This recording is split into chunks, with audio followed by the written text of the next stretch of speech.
When your villain changes his name to something that can't be said on broadcast TV or even this podcast, then subtlety is no longer on the table. On this episode of Moving Panels, we discuss Kick-Ass 2.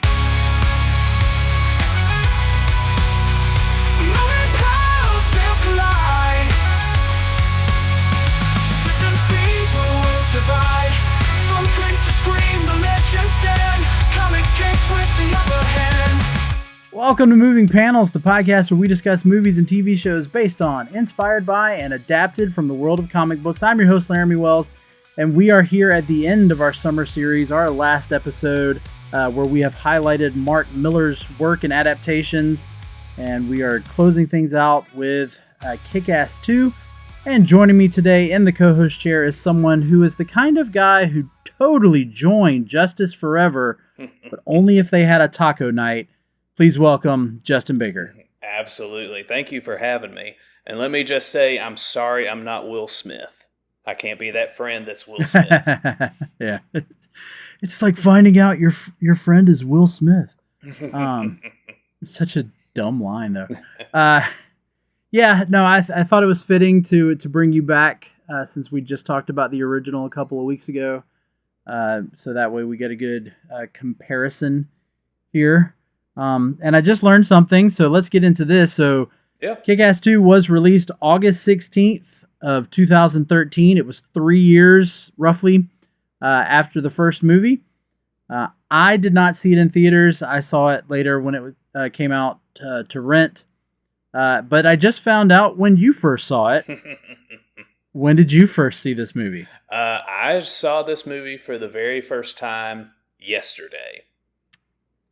Been wanting to watch it for a while, but just kind of never had a reason to. I'd always heard bad things about this movie and that it just wasn't really worth seeing, so I will disagree with all those people that told me it was a bad movie. It is worth seeing. We'll get into more of that, of course. We, as we said 2 weeks ago, we can't help but say the name of the movie, but we will keep that at a minimum because I don't want to have to turn on the explicit for this episode, and we will not say the name of the villain at all. But we of course will keep things spoiler free for the first half as usual. But yeah, if you're going to watch this movie, be ready for all that profanity, but not here on Moving Panels. Now, the director did change for this movie. As we know, it was Matthew Vaughn for the first one. Mm-hmm. But for the second one, Matthew Vaughn did stay on as a producer, but the directing credit went to Jeff Wadlow, who is more known for kind of horror, if that's surprising to you. He debuted, his very first big budget feature film was the 2005 horror movie, which he also wrote, called Cry Wolf. Okay. Did you see that one? I've heard of it, but I haven't seen it. Okay. It's actually in my collection. I actually own a copy of Cry Wolf.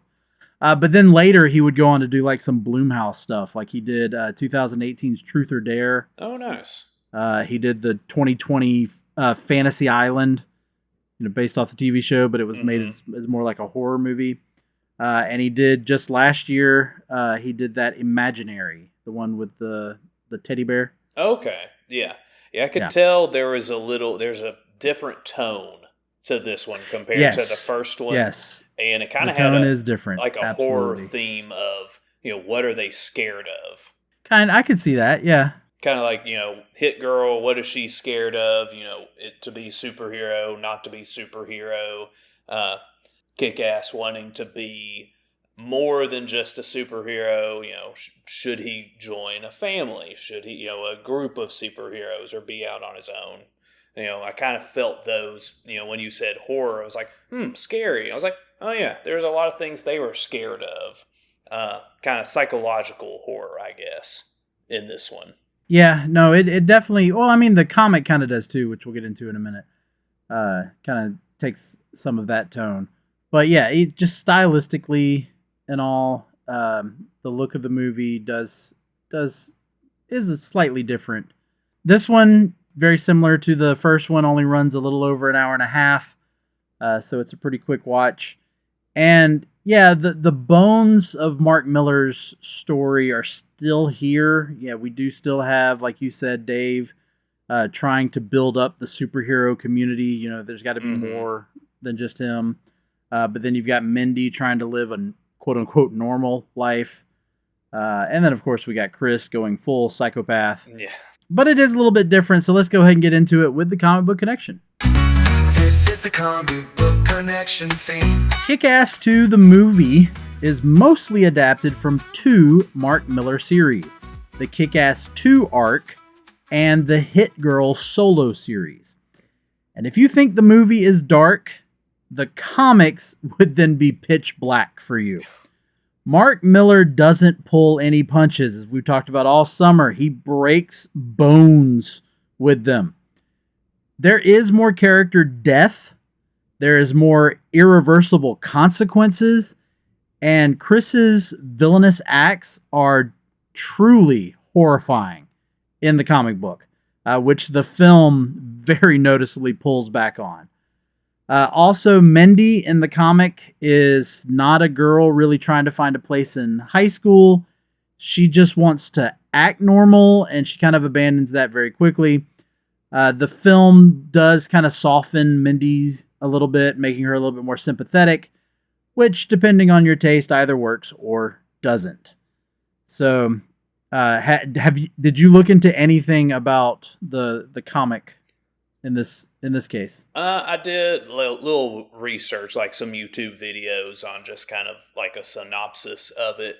And yeah, I definitely agree. Comic book, much, much, much darker than the movie. So yeah, if you're wanting to read it, you definitely need to buckle in for that. Yeah. Like, and this isn't really spoiler, but when Chris robs the convenience store in the movie, you know, like one of the very first things he does as his new persona villain, in the comic, he just straight up kills the cashier. Like, there's none of this kind of hesitant and, you know, scared and all. He doesn't second guess at all. Nope, not at all. That's why I said, yeah, his villainous acts are a lot more horrifying in the comic, which we'll talk a little bit more in the second half, because some of those get a little spoilery. But let's go ahead and get into this cast. Of course, we talked about many of these 2 weeks ago, so probably not a lot to hit on those, and we'll hit some of the newer people. Of course, Dave Lewinsky himself, Kick-Ass, played by Aaron Taylor Johnson in a much more muscular body than he had in the first film.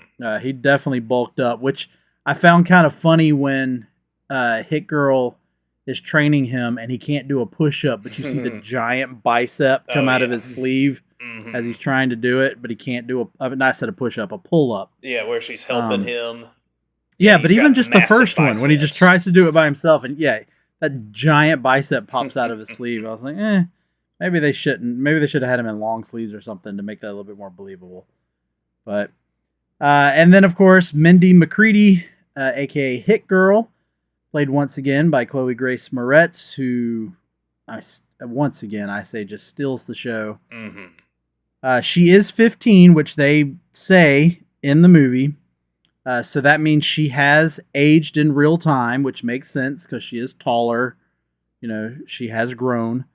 And so we have traveled 3 almost 4 years into the future. But again, as mentioned earlier, when I talked about the comic book connection, she doesn't focus on being normal that much in the comic. She more does it like her and Dave make a deal where she agrees to train Dave as it's like I'll train you to be a superhero if you'll train me to be normal. Okay, you scratch my back, I scratch yours. Yeah, gotcha. Yeah, but of course, also in the comic, she kills a lot of people, like a lot of people, and then also returning Chris D'Amico. Who was the Red Mist in the first movie. He changes his name, which he does in the comic as well. It's a comic accurate thing. To the, I'm just going to say MFer, and I'm going to try not to ever say anything related to it ever again in the rest of this episode. Played by Christopher Mintz-Plasse, who once again, I will say, thankfully they toned down this character and what he does in the comics. Most of what he does in there's a few things he does that I might mention briefly and loosely, because there's a lot of what he does in the comic books that I can't even bring up without having to turn on the explicit warning on this episode. So those were your main three that returned from the others. Of course, Dave's dad is still the same actor. And then, of course, we've got Marty, who then becomes Battle Guy, played by Clark Duke. He returns for the sequel. But everybody else is either new or they were replaced. The character was replaced with a different actor. Yeah, I noticed a lot of people were either, like you said, just not in it, or they had maybe a very, very small part, or it was a completely new actor playing them. Yeah, because like his girlfriend, like they pretty much just had her come in just to break up with him, and then she was no longer in the movie. I think I looked up that she could only do a cameo because she was recording some other show at the time. Yeah, I think that's also why Matthew Vaughn wasn't able to direct this one, is because of a conflict with another. And same thing with Evan Peters. I'll go ahead and mention this. So Evan Peters did not return to play Todd. Evan Peters had conflicts with, I believe it was American Horror Story. So Todd is played in this one by Augustus Prue, who they kind of just throw in the background. He does do the little bit where he kind of becomes another version, like the reverse Flash version of Dave. Just a palette swap. But let's get into some of the newer characters. We'll start off with the one who's on the cover, or some covers. That is Colonel Stars and Stripes, played by Jim Carrey. In a very un-Jim Carrey role. Little hints of typical Jim Carrey come out in this character, but it is a very non-Jim Carrey role. And with all that makeup and the way he makes his character talk, if you didn't know it was Jim Carrey, you never would have guessed it was him. Possibly. Very, very possible. Now, the character in the comic is just Colonel Stars, and then he has a brother who is named Lieutenant Stripes. Okay. So they are Stars and Stripes, but they just put it together in one name, and I was fine with that. And then the dog is also in the comic, who they have trained to attack groins, if you will. Good old Eisenhower. Yeah. Now the name Eisenhower was just from the movie. Apparently, that was, from what I read, that was a name Jim Carrey himself came up with to call him Eisenhower. But did you know that Jim Carrey actually hates this movie?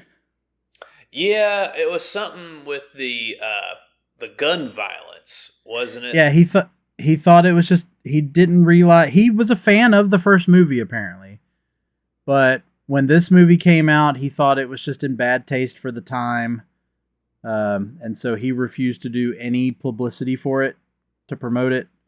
He completely just disowned the film, and it's one that he says he regrets making, just because of, again, the violence, mainly the gun violence, which is kind of ironic considering his character is like the most moral character of all of them. Like he's the one that actually, he doesn't like it when they curse, he doesn't actually like to use a gun, he doesn't use a loaded weapon. So it's kind of interesting that Jim Carrey does not like this movie because of the content, but his character of Colonel Stars and Stripes also probably the least violent of all. A little bit more moral. I believe Sandy Hook was around this time, and that had something to do with him being I think against I read guns.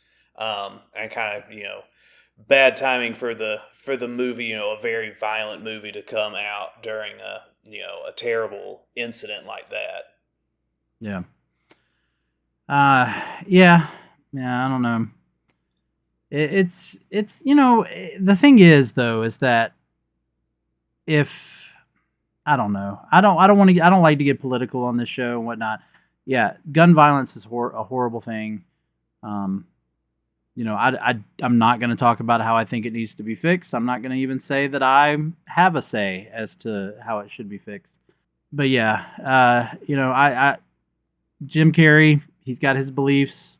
Good for him on at least standing for them, and so I appreciate him for that. And let's move on. Mm-hmm. So also as part of the Justice Forever group, the very first one we meet is Dr. Gravity, played by Donald Faison, who many people know as Turk from Scrubs. Mm-hmm. This character, straight out of the comic, and it's even the whole same idea. Like, he's got this bat that he says has all this, gravity power, and then he just jokes, no, it's just I think in the comic book he actually says it's just a bat wrapped in tinfoil. Yeah, I think he says that in the movie too. I know he says it's a bat, but I mean, clearly it's not wrapped in tinfoil. Yeah. Like, he's got a little bit more to it in the movie.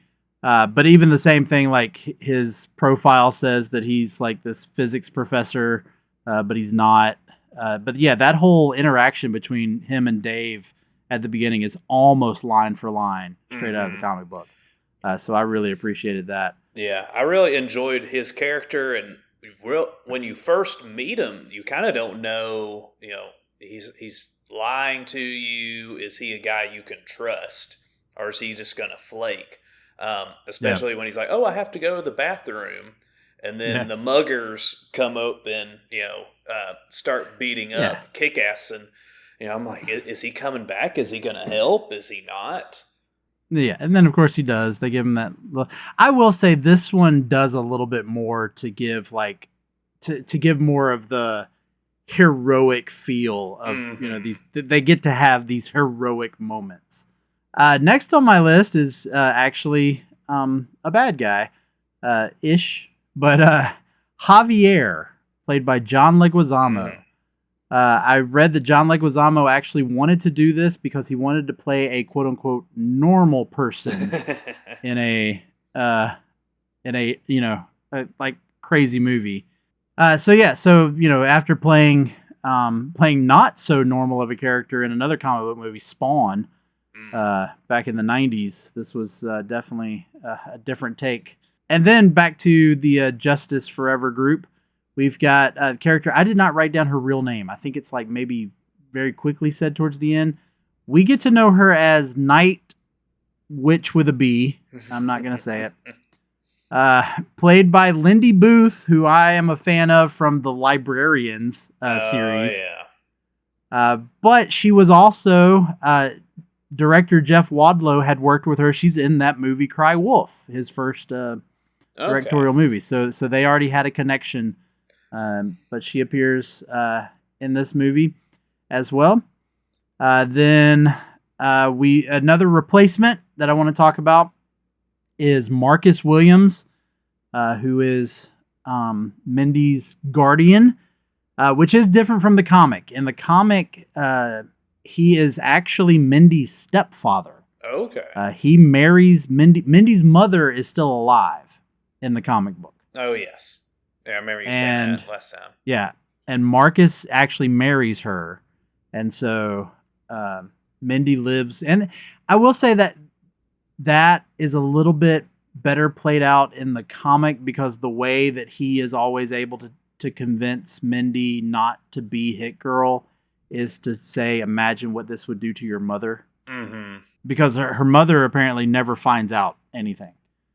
But here... in the first movie, Marcus was played by Omari Hardwick, and we got a little bit, no offense to Mr. Hardwick, but we got a little bit of an upgrade as he is played by Morris Chestnut. Bigger part, so bigger named actor. Oh, yeah. In this case.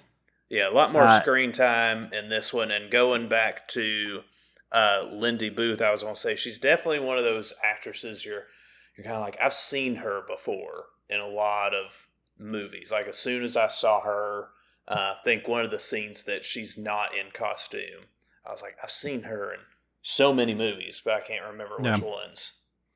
Like I said, I mainly just know her from the Librarians TV series. That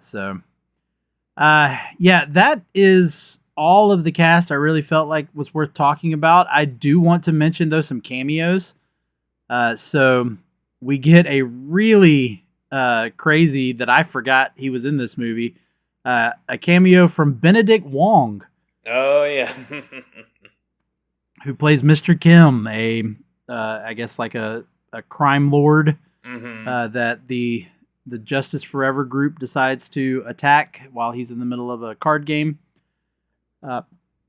We also have, earlier in the movie, we get a cameo from, and I apologize if I mispronounce this, Daniel Kaluuya, who many people know as the star of the movie Get Out.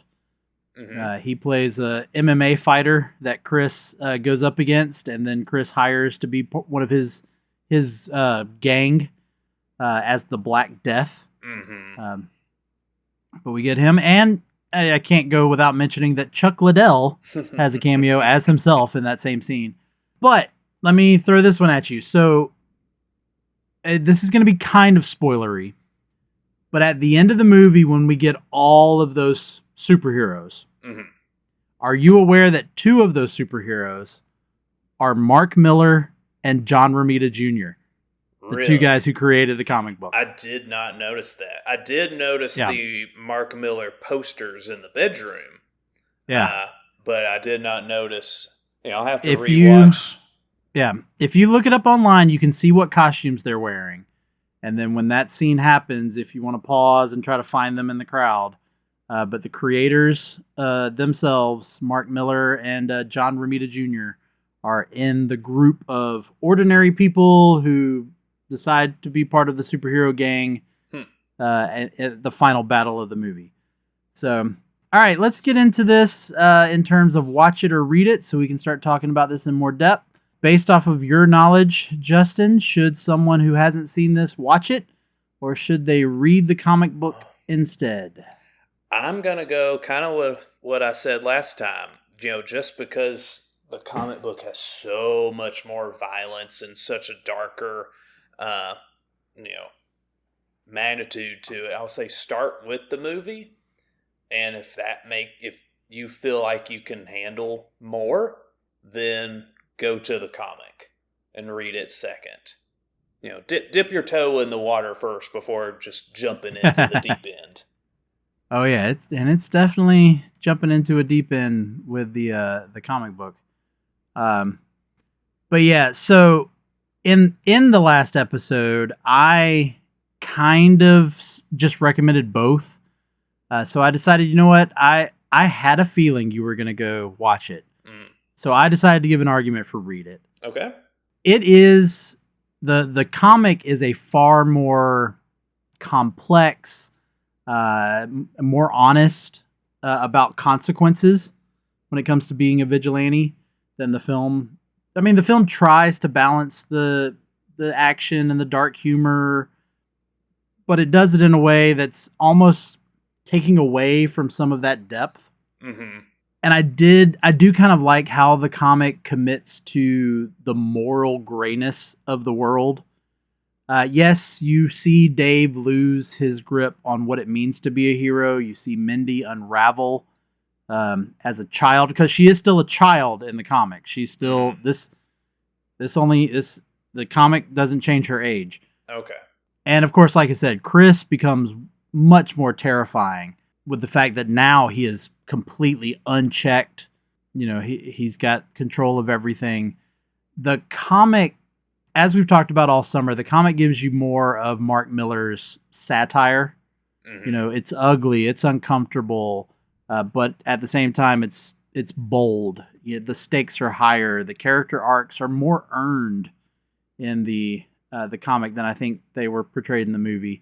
It's just the impact of the comic, I think, lingers a little bit longer than the movie. I think the movie didn't hit that level until it was already like 75% of the way done. Then you started really feeling it. So the movie kind of dilutes some of that compared to the comic. And so the movie dilutes it compared to the comic. So that's why I'm going to say, read it. Because if you've made it through the first one, I think you can, whether you read it or watched it, or whether you did both for the first movie, I say read it before you watch the second one, because I think you get a different experience. Touche.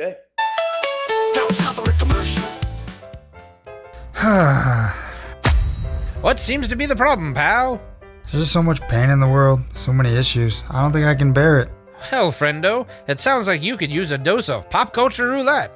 Pop culture roulette? What's that? Some sort of pop culture themed podcast or something? That's right, sonny boy. When hope seems far, dive into some PCR. But I already get my entertainment news from Variety. Huh, that's pretty good.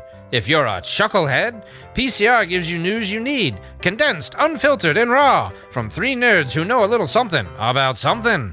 Wow, okay, sign me up. That's the spirit. Pop Culture Roulette. New episodes every Monday, available on all major podcast directories. All right, let's take a trip around the spinner rack. And as always, we start off with our speech bubble, quotes that we either liked or thought were just very fitting for the movie. I'm just going to go ahead and I got two, but I'm going to throw one of them out. I loved when when Dave and Mindy are talking about training and teaming up and all that, and talks about Batman and Robin, and Mindy says, Robin wishes he was me. Loves that. Who wants to be Robin? He's like, who doesn't want to be Robin? Robin wishes he was like me. Yeah. That was a good one. Mine was the scene kind of at the end of training where they have Dave dressed up in the outlandish outfit, and the muggers start beating him up, and then she comes in to save the day, and she has the catchphrase, pants on fire, just that whole interaction with the guy. She's like, I'm going to let you go, but if it was Saudi Arabia, I'd cut your hand off. Promise you'll never steal. Yeah, that was the thing about the quotes in this movie, because I was trying to decide what I wanted to do as a quote, but I was like, man, there's so many quotes that you have to have the visual for the quote to really make sense in a lot of cases. But no, that scene, and I know we're going to get into scenes in a minute, but that scene is also somewhat out of the comic. In the comic, though, they're both undercover, and they're supposed to be dressed like, if you didn't gather, because they don't really explain it all that much, they're supposed to be dressed as wealthy people walking through a bad neighborhood. So the Waynes in a dark alley? Yeah. Which, did you notice that's very similar to the backstory that Marty starts to give as a battle guy? Yeah. There's always the Batman references in these movies.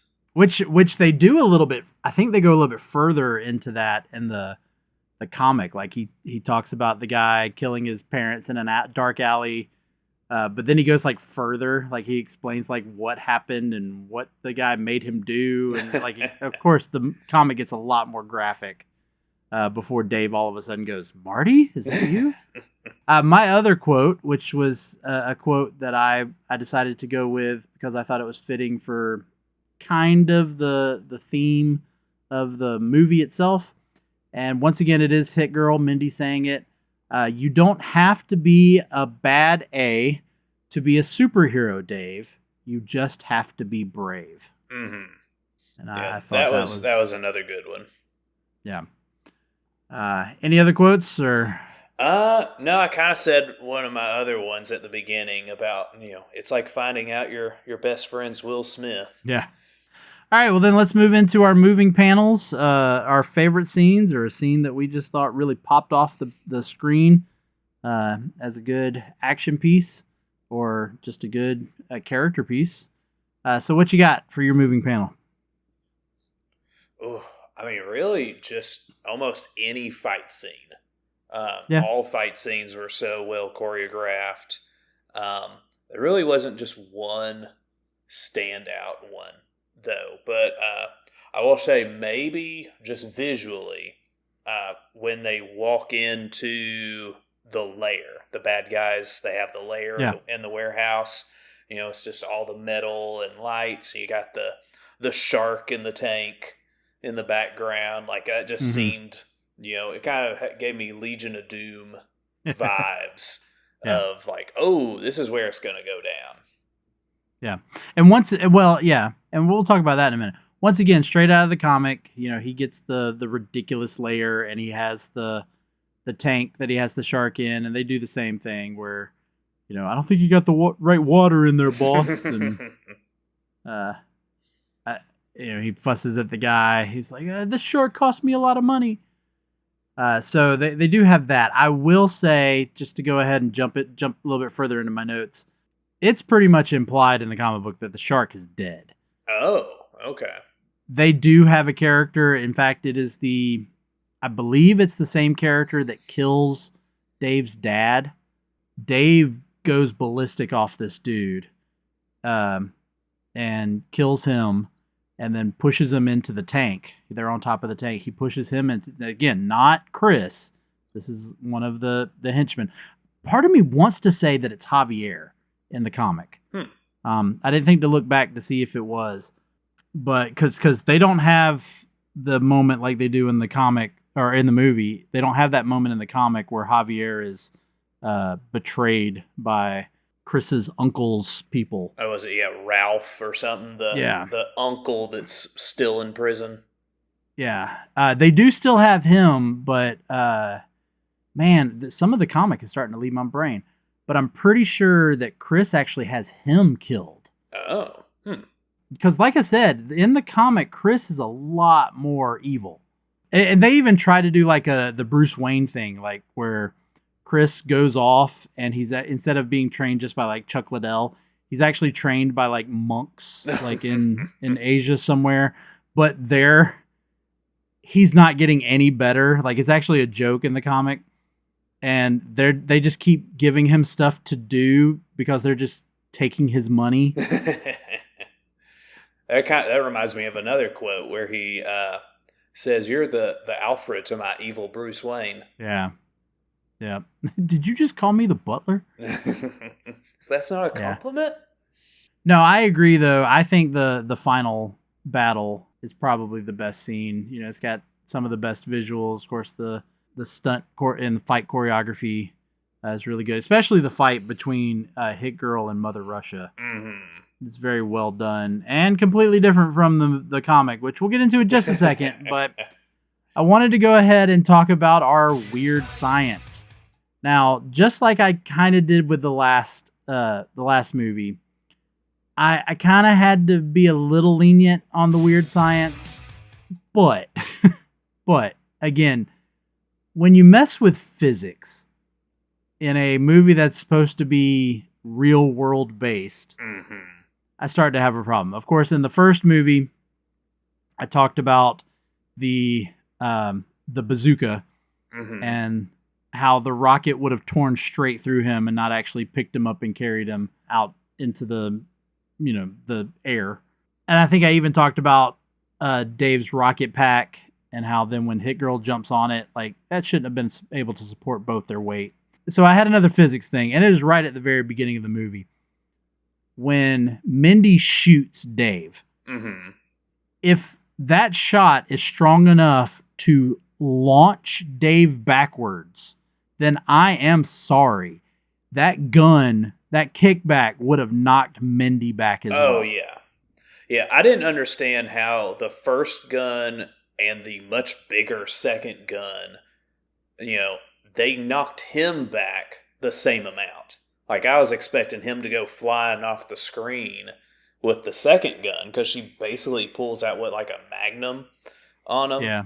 And, I mean, he's turned around, but he still flies the same amount of distance. And, I mean, there's hardly any kickback for her. Yeah, no, yeah. And so that was my biggest issue. Of course, there's a bunch of other things. I mean, like when she grabs hold of the bullet holes in order to hang on to the top of the van, I mean, her fingers would have just been ripped to shreds. Oh, yeah. Yeah. So there is some of that believability factor that kind of gets pushed a little bit. And I'm willing to accept it, for certain things. I'm like, it just has to be that way. I get it. It has to be that way, like with any action movie. But again, the bullet being able to launch big muscular Dave back, 3 or 4 feet, but yet little 15-year-old Chloe Grace Moretz, or Mindy, doesn't. I mean, she doesn't even like. There's no even like kickback of Yeah. the gun. Like she keeps the gun steady. Yeah. It just doesn't make sense. But instead of focusing on the weird science, I wanted to focus a little bit more on some of the major changes between the comic Okay. and the and I talked about one a little bit earlier. The comic begins the next day. Oh, wow. So there's no time jump at all. There is no time jump. It starts right off. And so I will say that leads to, with the movie taking place, 3, maybe even almost 4 years after the events of the first movie. I will say that made a little bit of a weird science for me. Clearly, a major part of the story, which was also in the comic, is that Mindy is struggling with leading a normal life versus being Hit Girl. But you have to understand, in the comic, it makes sense because it's just the next day. Mm-hmm. She's just now gone back to her mom and is living with Marcus, and he's trying to get her dad. And he's trying to break her mindset that her dad raised her with of being Hit Girl. But in the movie, we're seeing that, but if you really think about it, you're going, yeah, but she's already had to live 3 to 4 years like this. Mm-hmm. So it makes it a little less believable. It's like, why is all this girl drama and being a normal person? Why is it all of a just sudden, now? Yeah. 3 years later, you're just now having these problems? Yeah. So that I kind of, and also it took Marcus 3 years to figure out that she was cutting class. Yeah. Perfect attendance. Like that was another thing.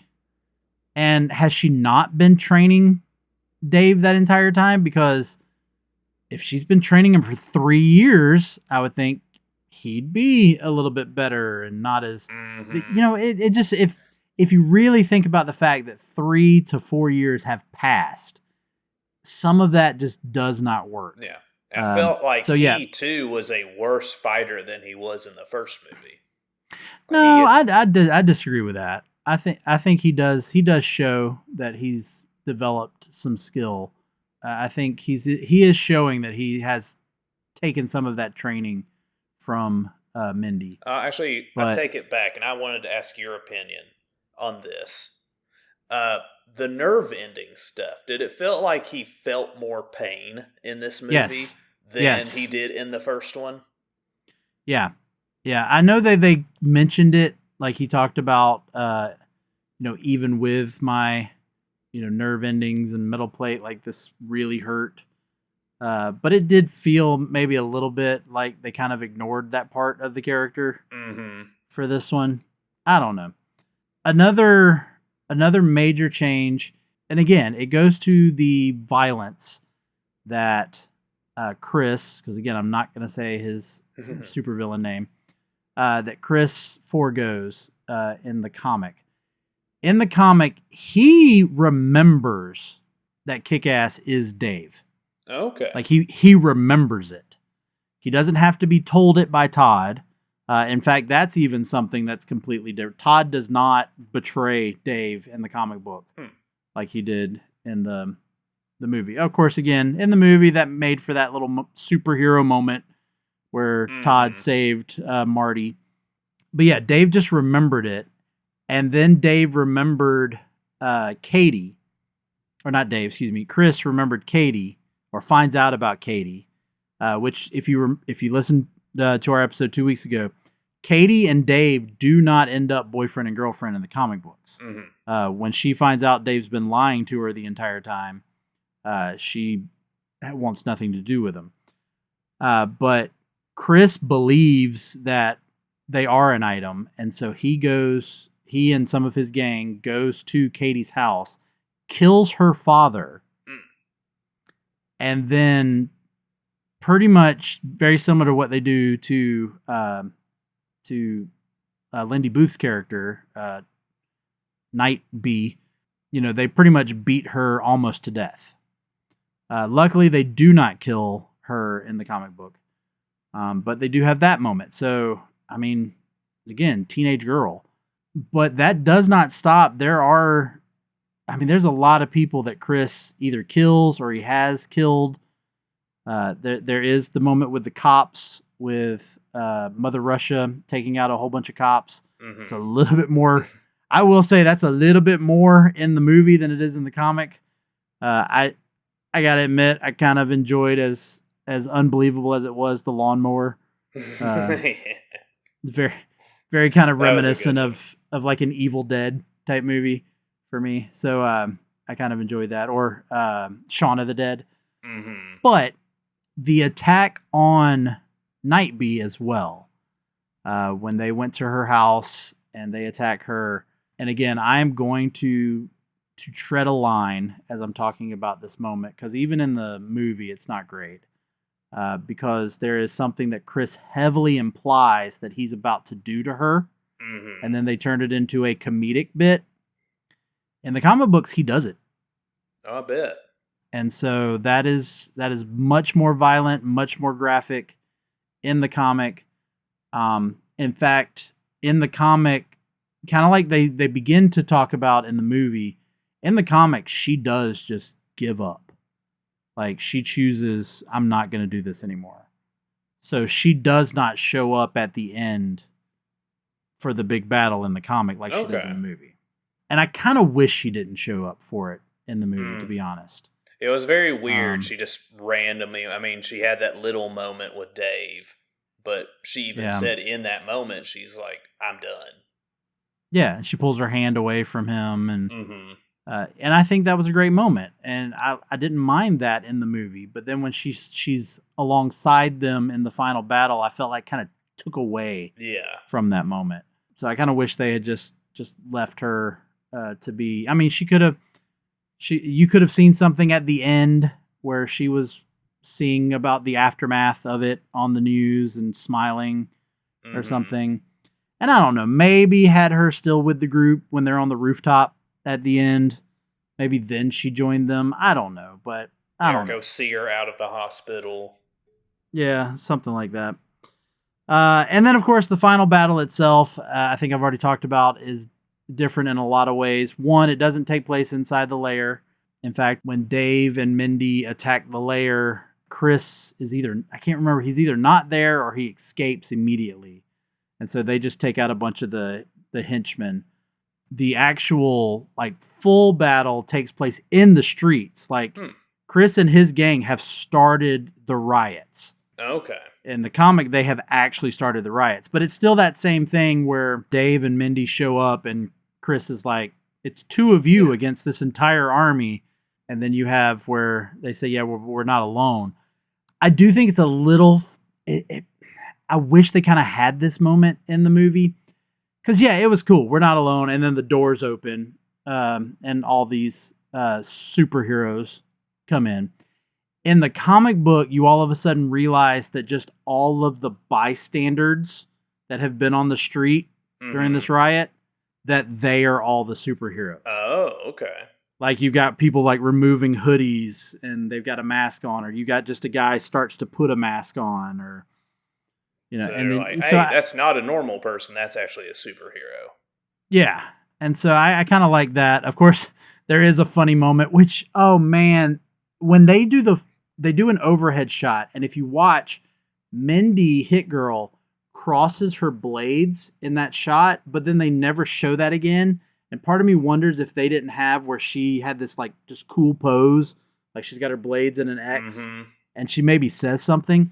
In the comic book, she's got both of her swords out in front of her, and she is flipping off Chris, and she says, "Avengers assembled, a-hole."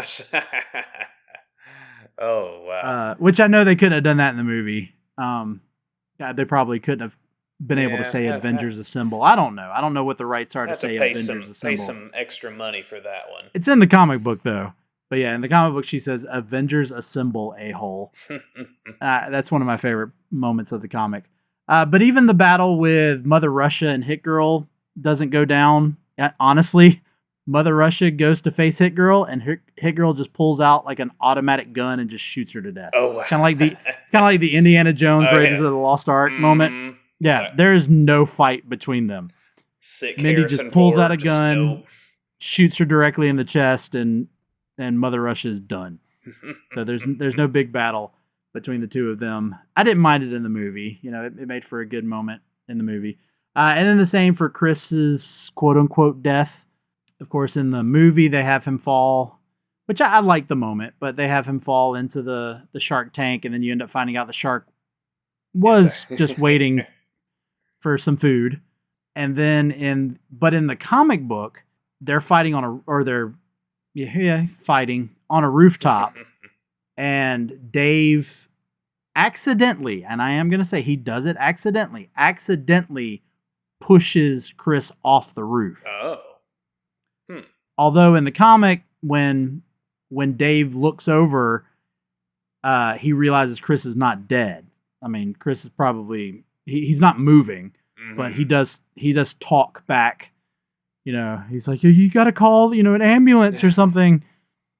Now, did you watch all the way through? Because there is an end credit scene. I do make sure to fast forward credits to the end.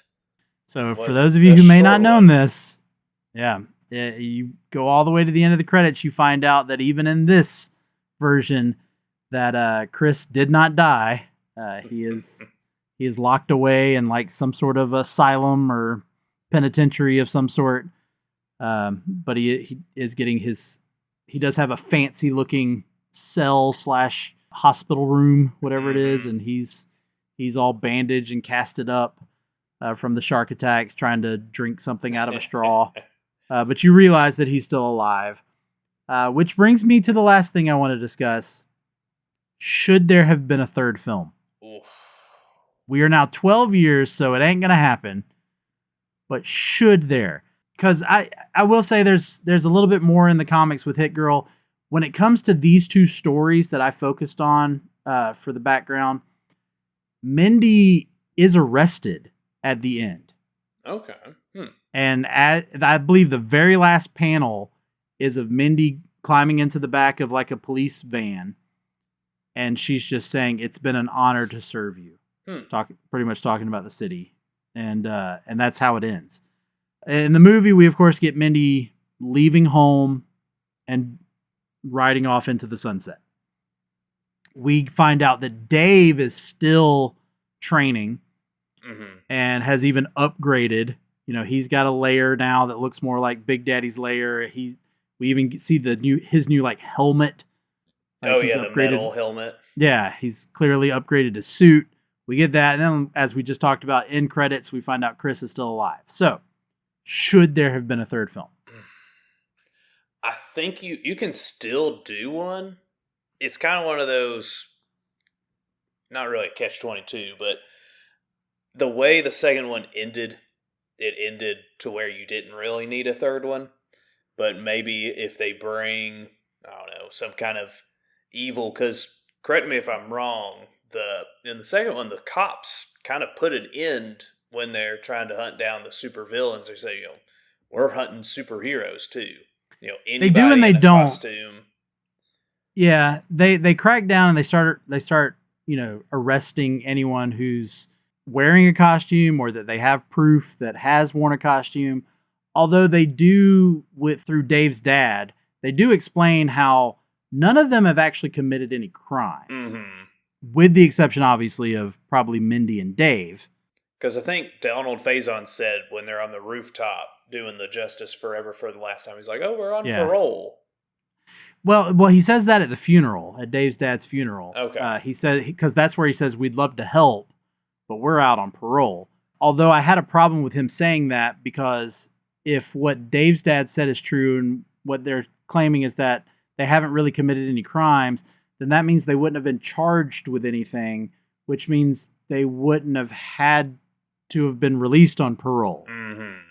Weird science. Yeah, maybe a weird science there. I don't really know how law works entirely. But I feel like you could do a third one, maybe still tie in the cops, be underground vigilantes instead of a superhero. Or you could do a bigger evil has come to town, brings Hit Girl back in one last time. Possibly. You could have them in their 30s and 40s, and they could be. Yeah. What's the movie where it's not Bruce Willis, Mel Gibson, and the other guy, and he's like, "I'm too old for this." Oh yeah, the Lethal Weapon movie. Lethal Weapon, yeah. Where is it Murdoch? I can't remember his name. Yeah. His partner, he's bring back Kick-Ass and Hit Girl and be like, we're too old for this. Yeah, I don't know. I do think the time has passed for there to be a third movie, but I think a third movie would have been nice. I mean, you could have wrapped up Dave and Mindy's arcs. Yeah, we could have explored the newer characters, or even, I mean, yeah, and make it a trilogy. Make it a nice little trilogy. But this movie did turn a profit. I do know. I think it was like 20-something million to make, and then it made like 60 million. So not a great profit, but it was semi-successful. I just don't think it was critically successful enough. Mm-hmm. And of course, all the Jim Carrey stuff probably didn't shine a good light on continuing. And yes, real world stuff, like you mentioned, Sandy Hook. Real world stuff probably, of course, also kind of made a movie like this not really make a lot of sense. But I think it would have been cool, the comic book fan in me, that they could have teased, and you probably won't know what I'm talking about, maybe some listeners will. They could have teased like Paul McHugh, who in the comic books, Mindy actually chooses to become the new Kick-Ass. Okay. And trains him. And his story is very brief. He kind of gets a little bit of his revenge. I mean, he's bullied in school and all that. Gets a little bit of his revenge, gets a little more confidence, and then he says, I've done what I need to do. I don't need to do this anymore. But maybe they could have teased that character and that Mindy was going to train the next Kick-Ass. They could have moved into later. Mark Millar brought back Kick-Ass and had it be a female Kick-Ass. I was about to ask, isn't there the last book is like a completely different character? Yeah, it's Patience Lee, who is a war vet. That she runs. Her husband leaves her. He takes all their money, and she actually turns to a life of crime to start off with.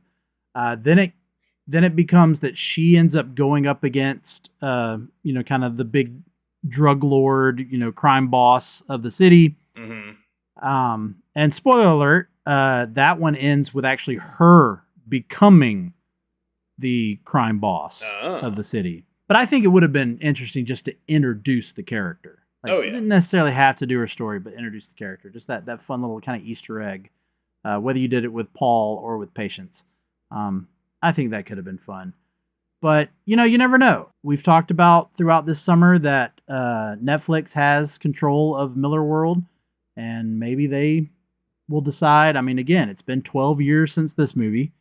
Yep. So maybe they could decide to bring it back, start all over, new cast. And I mean, they could probably do it and still keep it pretty violent without it being grotesquely violent. You could do a animated kind of cartoon, like what's the one on Amazon? Is it Incredible? Invincible. Invincible, yeah.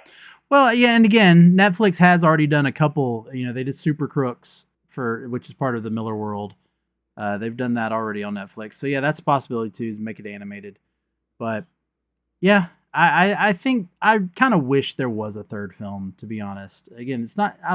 I don't want them to do it now. Again, it's been 12 years, and I don't want to see them do it. But starting all over, I wouldn't mind. But let's get into it. Final decision: bag it, stack it, or trade it. So our guest always goes first. Mm-hmm. So Justin, what say you? I'm gonna give this a very high stack it. Okay. Compared, we were talking earlier, I actually enjoyed this one more than the first one. I felt the first one kind of had some tonal issues, whether it was a high school drama or a superhero movie. This one was just a zany superhero movie.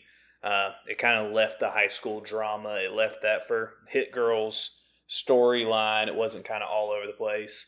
I felt it focused more on Kick-Ass in this one he didn't feel as much as a side character.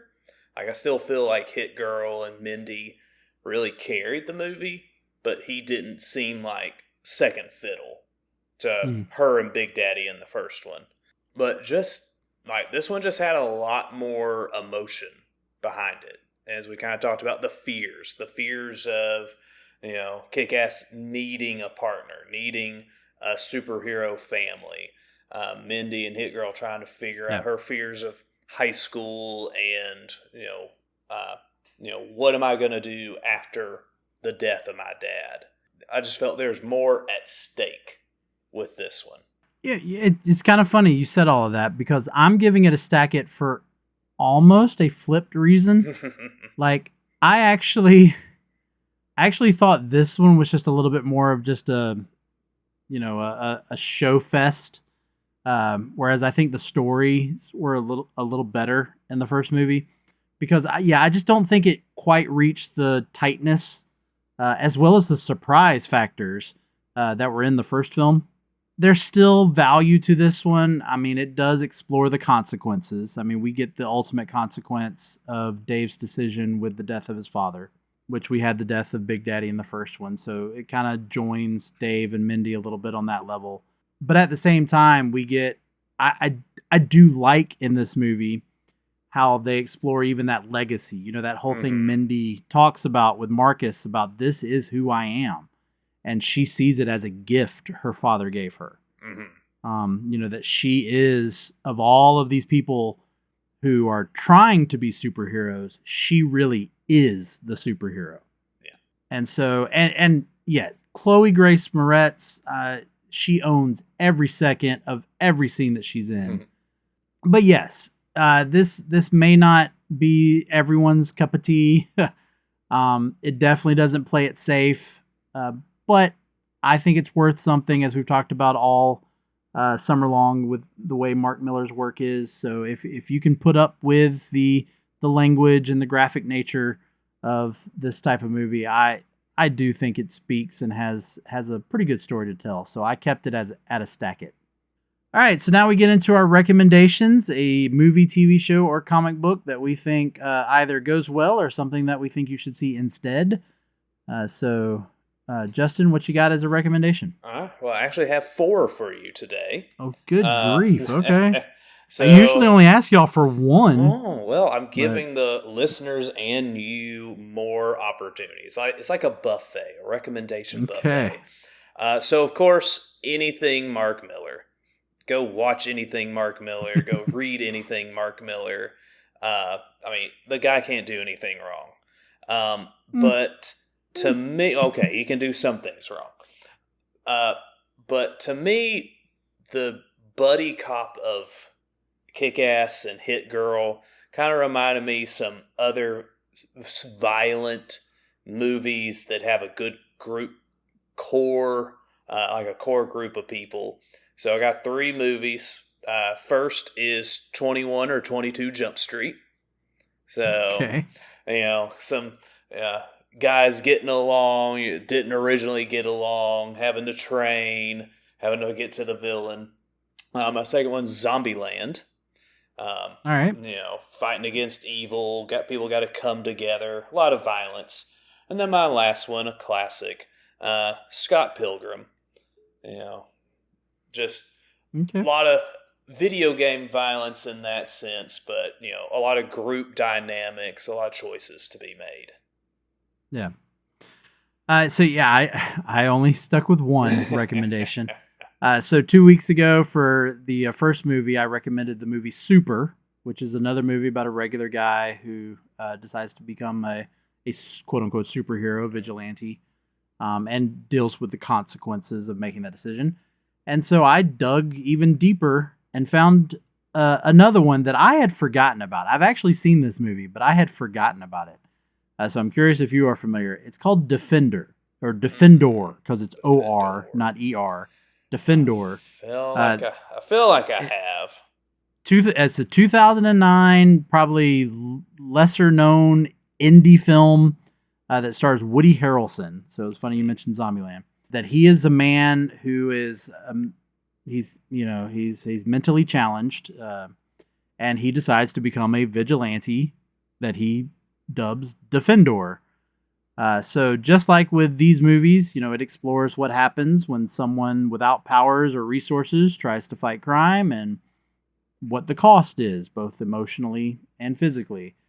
I will say, it's an independent movie, so it's funny, it's sad, but also it's surprisingly touching. But it also has that very gritty vibe that I think pairs well with a movie like Kick-Ass 2. So that's mine, Defendor from 2009. I just looked it up. Yeah, I've seen bits and pieces, but I've never seen the whole thing. Yeah. And again, like Super, it's a movie that maybe one day we could talk about on this podcast.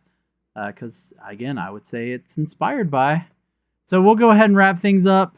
We have ended our summer series on Mark Millar. We are now moving into the month of August, which is our final month of our season. Which we usually save a really bad movie to do at the end. I think we're actually going to do 2 bad movies here in the month of August. And I'll let you wait and see what those are.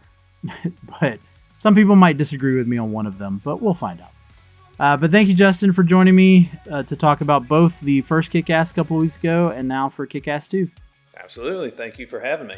All right. Thanks, everybody, for listening. Rate and review the show. And get ready as we start year 6 in just a little over a month.